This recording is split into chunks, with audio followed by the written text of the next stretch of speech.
Bismillahirrahmanirrahim. Assalamualaikum warahmatullahi wabarakatuh.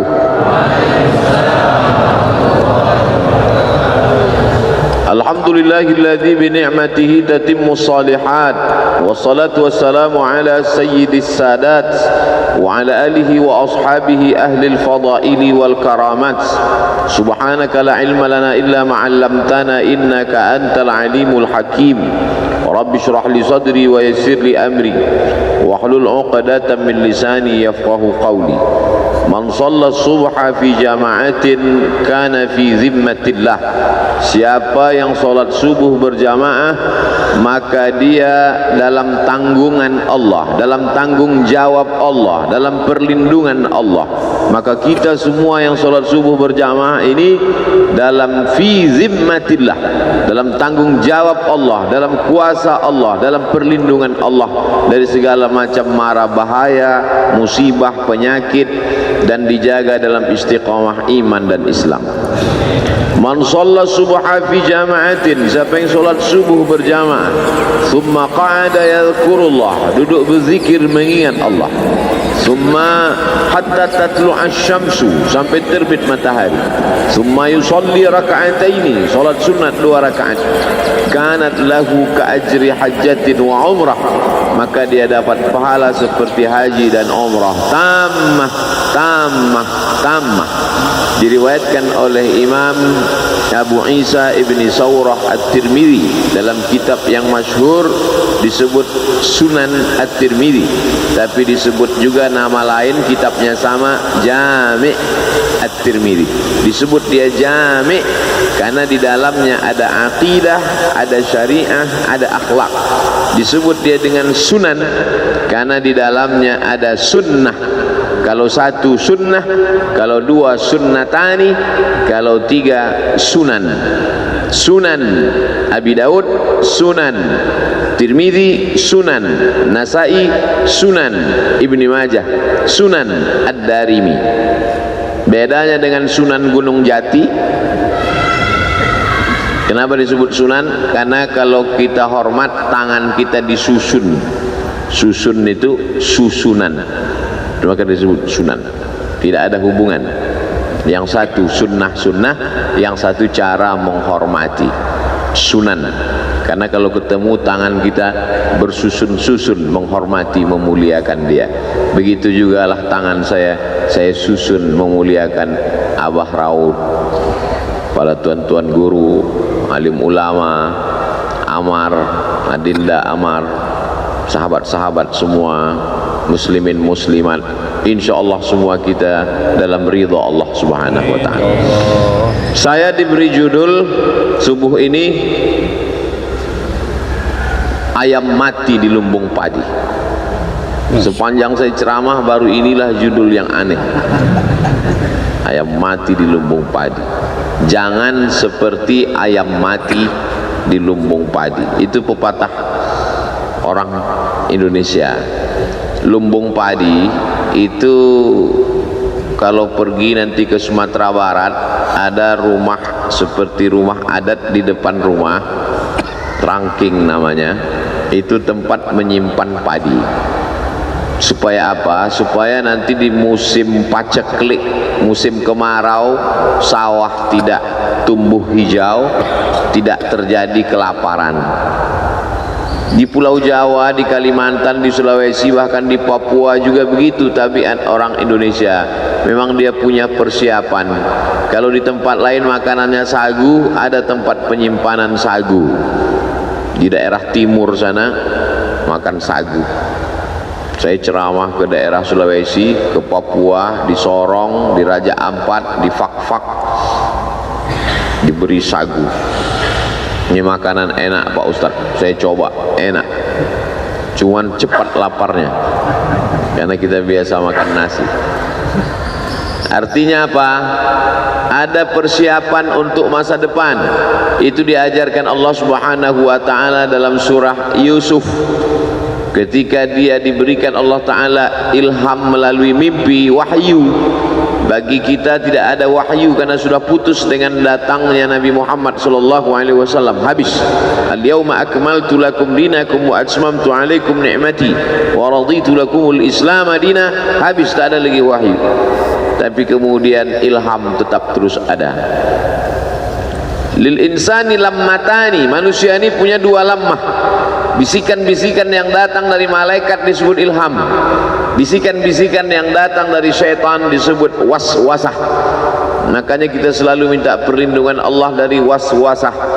Qul a'udzu birabbin nas, malikin nas, ilahin nas, min syarril waswasil khannas. Nama perbuatannya waswasa, yuwaswisu. Perbuatannya waswasah. Tempat dia berbisik, alladzi waswisu fi sudur, di dada. Bagian yang sebelah mana? Atas, bawah, kanan, kiri. Yang sebelah kiri. Tempat jantung berdetup, berdetak, berdegup sebelah kiri. Makanya jantung itu kita isi dengan zikir. Afdhalu zikri fa'lam annahu la ilaha illallah. Di situ untuk mengusir bisikan-bisikan setan. Tabiat dia khannas, bersembunyi. Kenapa disebut dia bersembunyi? Karena dia mengintai seperti tikus di lubang mengintai kucing. Kalau dia lihat ada kucing, dia khannas, bersembunyi. Tapi ketika dia lihat tidak ada kucing, dia keluar. Maka saat hati berzikir, dia bersembunyi. Saat hati lalai, dia keluar. Maka kata Allah, wala takum minal ghafilin, jangan kau lalai. Kun ma'allah, selalulah engkau bersama dengan Allah. Selalulah engkau bersama dengan Allah. Kalau engkau tidak bisa bersama dengan Allah, fakun man ma'allah, hendaklah engkau bersama dengan orang. Kalau kau duduk dengan dia, kau ingat Allah. Makanya kalau duduk dengan almarhum dulu, ingat Allah. Duduk dengan Abah Raud, ingat Allah. Saya kalau duduk dengan ulama itu, Pak Ustadz, saya ingat Allah. Alhamdulillah. Tapi kalau saya duduk dengan Ustadz, saya ingat proposal. Oleh sebab itu maka kun ma'allah. Untuk apa? Mengusir khannas yang bersembunyi tadi. Maka kita ini dikatakan dalam tema yang diberikan, jangan seperti ayam mati di lumbung padi. Kenapa ayam bisa mati di lumbung padi? Ayam itu kan mati karena kelaparan. Kenapa bisa di lumbung padi, tempat penyimpanan padi, menunggu masa paceklik, masa kering, sedangkan orang saja tidak akan mati karena padi itu ada, padahal dia berada di lumbung padi itu. Kenapa bisa mati? Karena dia tidak mau apa bahasa Indonesia, mencotokkan, menggunakan paruhnya untuk memakan padi itu. Dia tidak mau, dia biarkan dirinya mati binasa, tidak mau dia makan padi itu. Oleh sebab itu, adakah manusia seperti ini disebutkan dalam Al-Quran yang sejalan dengan peribahasa ini? Ada. Siapa dia?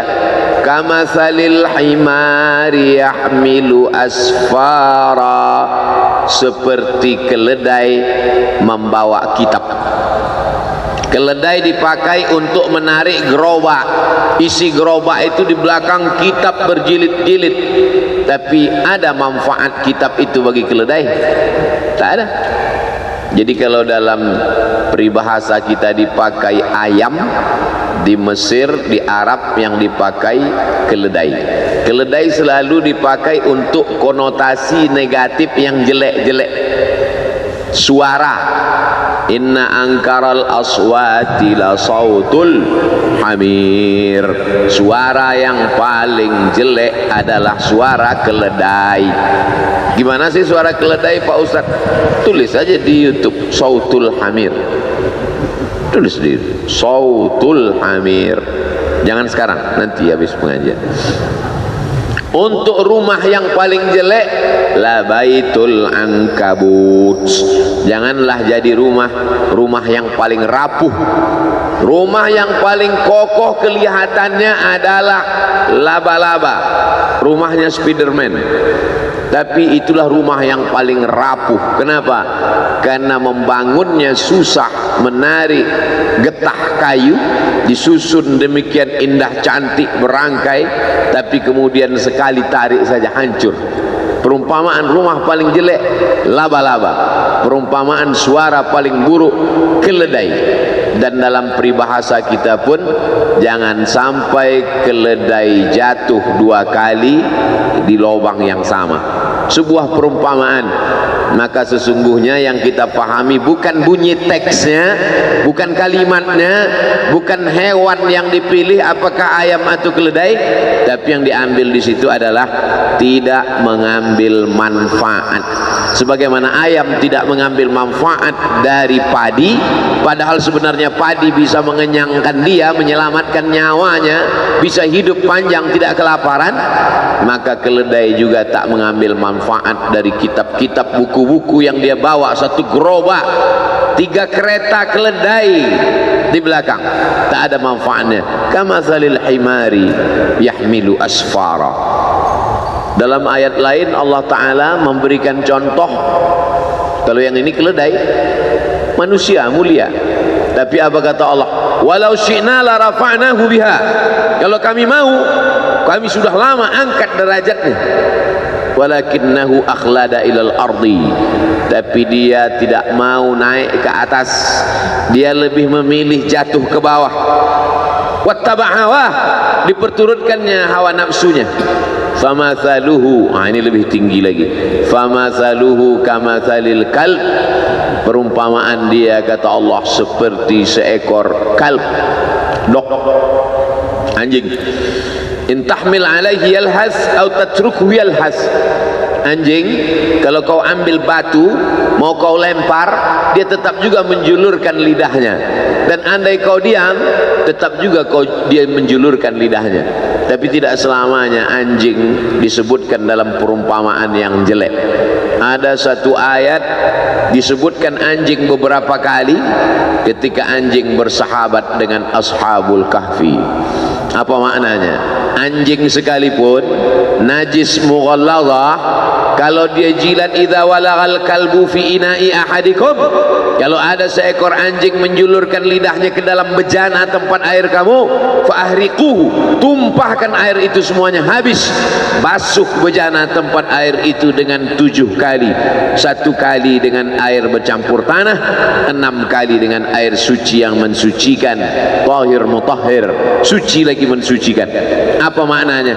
Anjing yang najis, yang kotor, tapi kalau dia dekat dengan orang soleh, disebutkan Allah Subhanahu wa ta'ala beberapa kali dalam Al-Quran. Kalau anjing saja bisa dimuliakan sedemikian rupa, apalagi makhluk yang mulia. Ada saatnya manusia ini begitu hebat, begitu tinggi, maka kata Allah Subhanahu wa ta'ala, wa idh qulna lil malaikati, kami perintahkan kepada seluruh malaikat, usjudu li Adam, sujud kepada Adam, fasajadu, sujud semuanya, illa iblis, kecuali satu, makhluk yang hina, warnanya hitam, terbuat dari tanah busuk bau, rendah diinjak tapak kaki, tapi begitu ditiupkan Allah, fanafakhtu fihi min ruhi, aku tiupkan ruh ke dalamnya, apa yang terjadi? Faqa'u lahu sajidin. Semua makhluk-makhluk yang bercahaya, yang indah, yang hebat itu sajidin, sujud ke tanah yang busuk dan bau. Kenapa? Allah meniupkan ruh kemuliaan di dalamnya. Tapi ketika dicabut Allah Ta'ala kemuliaan dari tanah yang busuk dan bau itu, apa yang terjadi? Ulaika kal an'am, mereka seperti binatang, lebih rendah daripada kambing, onta, lembu. An'am, binatang ternak. Balhum adall, bahkan lebih hina lagi daripada itu. Jadi saya ingin menjelaskan bahwa peribahasa sesungguhnya sejalan dengan yang dipakai Allah Ta'ala dalam Al-Quran, karena target yang ingin dicapai dari perumpamaan-perumpamaan itu adalah menyentuh hati manusia. Perumpamaan seekor keledai, perumpamaan rumah laba-laba, perumpamaan tentang manusia, perumpamaan tentang ayam di lumbung padi. Target yang ingin dicapai adalah menyentuh. Bagaimana cara Allah Ta'ala menyentuh hati manusia? Supaya kalau sudah hati itu tulus, tunduk, yang lain ikut menjadi tunduk. Ala fil jasadi mudghah, ketahuilah dalam jasad ini ada segumpal. Jika salahal jasadu kulluh, kalau yang segumpal ini baik, yang lain ikut menjadi baik. Wa idza salahat, kalau dia baik, salahal jasadu kulluh. Wa idza fasadat, kalau dia rusak, fasadal jasadu kulluh. Ala wahyal qalb, itulah dia hati. Maka hati ini diperbaiki. Di mana letak memperbaiki hati? Satu Indonesia ini orang datang kemari untuk memperbaiki hati. Disinilah lumbung padi itu, disinilah lumbung zikir itu, disinilah lumbung ilmu itu, disinilah tempat para penghafal Quran itu, disinilah tempat wali-wali Allah berkumpul. Tiba-tiba ada ayam kelaparan di lumbung padi. Pagi ini Abdul Somad datang kemari untuk mencari padi-padi, karena jiwa yang kering, hati yang kosong hampa, berkumpul bersama orang-orang soleh. Idza marartum biriyadil jannah farta'u, kalau kamu lewat di taman surga, kalau kamu lewat mampir singgah melalui taman surga, farta'u, makan minumlah kamu di taman itu. Kata sahabat, mana ada taman surga di dunia ya Rasulullah? Taman surga itu kan di akhirat. Kata Rasulullah, ada taman surga di dunia. Apa itu? Majalisul zikri, majelis zikir. Jangan sampai ayam mati di lumbung padi. Padi materi, benda, bisa mengenyangkan lambung ayam. Tapi yang kita maksud di sini kiasan bukan padi materi beras, bukan jagung, bukan sagu, bukan beras. Yang dimaksud apa? Yang mengenyangkan spiritual kita. Kalau anak tidak dikasih makan sarapan pagi, dia nanti akan makan makanan yang belum pasti, steril, pewarnanya pewarna tekstil, 3 hari tidak basi karena ternyata pakai pengawet. Bukan cuman pengawet itu mengawetkan makanan dia awet sekalian gara-gara pengawet terlalu banyak. Maka orang tua yang khawatir anaknya jajan sembarangan di pinggir jalan, dikasih makanan. Ini materi, makanan ini materi, beras ini benda, sagu ini benda, jagung ini benda. Benda hanya bisa mengenyangkan benda. Materi beras, jagung, padi mengenyangkan lambung, karena lambung juga materi. Tapi jiwa manusia bukan materi. Ada zahir, ada batin, ada spiritual, ada material. Makanya selalu dalam sambutan kami berterima kasih kepada seluruh panitia yang sudah memberikan sumbangan material maupun spiritual. Sesungguhnya orang-orang barat yang mengikut filsafat wujudiyah, ada namanya filsafat wujudiyah. Wujud artinya ada. Dia hanya percaya pada sesuatu yang ada di depan mata. Apakah Abdul Somad itu ada? Ada. Kenapa dia ada? Karena bisa dilihat mata, bisa ditangkap dengan panca indera, bisa disentuh dengan tangan. Maka Abdul Somad itu ada. Adakah ruh Abdul Somad? Ruhnya tidak ada, karena ruh tidak bisa dilihat mata, tidak bisa disentuh tangan, tidak bisa diraba, ditangkap dengan panca indera. Maka tidak ada. Filsafat itu disebut dengan filsafat wujudiyah. Bahasa Inggrisnya materialism, diambil dari kata materi, benda. Maka kalau tidak nampak, tidak ada. Malaikat kiraman katibin tidak ada. Raqib dan atid tidak ada. Alam barzah tidak ada. Sorga tidak ada, karena tak dilihat oleh mata. Puncaknya adalah Tuhan tidak ada. Maka lahirlah generasi-generasi ateis. A tidak ada, T Tuhan, is keyakinan. Ateis keyakinan yang meyakini bahwa Tuhan tidak ada. Tapi aneh bin ajaib, ketika dia mau mati kecelakaan, dia minta tolong, dia tulis SOS, save our soul, selamatkan jiwa kami. Katanya tidak percaya kepada yang gaib, tapi dia minta selamatkan, save our soul.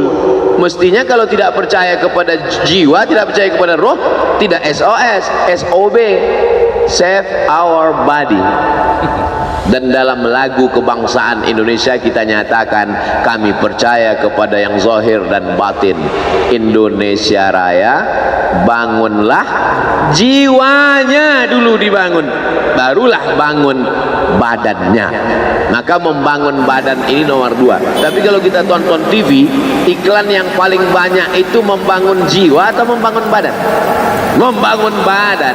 Cobalah tonton TV, ambil kertas, bawa pena, dari jam 6 pagi sampai jam 6 sore nanti tonton, kasih ambil kertas, garis di tengah, buat membangun jiwanya, membangun badannya. Berapa yang membangun jiwa, berapa membangun badan? Air ini membangun jiwa, membangun badan? Membangun badan. Dia materi, maka materi hanya bisa menyelesaikan masalah materi. Masalah materi mana yang mau diselesaikan dengan materi ini? Materi ini. Materi mana yang bisa diselesaikan dengan sarapan? Materi lambung. Tapi masalah materi jiwa, sebetulnya jiwa itu beradanya di mana, Pak Ustadz? Di sini atau di sini? Ikhtilaf para filosof. Yang satu mengatakan fid dimag, di otak. Yang satu mengatakan fil qalb, di jantung. Saya tidak suka ikhtilaf. Karena kata Nabi, kata Allah dalam Al-Quran, kata Nabi dalam hadis, la takhtalifu fakhtalafat qulubukum. Jangan kamu ikhtilaf, nanti hati kamu ikut menjadi ikhtilaf. Saya mengkombinasikan aja antara dua pendapat ini. Berawal dari jantung naik ke otak. Jadi kalau ada mengatakan, sebetulnya kita saat berpikir itu di mana? Di sini atau di sini? Am ala qulubin afala yatadabbaruna al-Qur'an. Mengapa mereka tidak merenungkan Al-Qur'an? Am ala qulubin aqfaluha, atau hati mereka terkunci? Kalau begitu, berpikir itu di hati katanya. Ini dalil mereka yang mengatakan bahwa letaknya itu yang gaib itu letaknya di hati. Dan banyak sekali hadis-hadis mengatakan di hati. Tapi banyak orang selalu mengatakan, marilah kita berpikir. Pernah nggak orang ngomong, marilah kita berpikir? Think, marilah kita berpikir. Lalu saya temukan ada pendapat yang mengkombinasikan antara duanya. Kata dia berawal dari jantung, dari kemudian naik ke otak. Sesuai dengan para dokter ahli medis kita juga berkata demikian. Berawal dari degup, detak, hembusan darah di jantung, dari jantung lalu kemudian menyembur ke otak, otak ini disegarkan, lalu dari otak turun ke mata, dari otak ke tangan. Makanya orang kalau sudah bermasalah otaknya, makan otak-otak. Kalau sudah bermasalah di otak, akhirnya bermasalah di lain.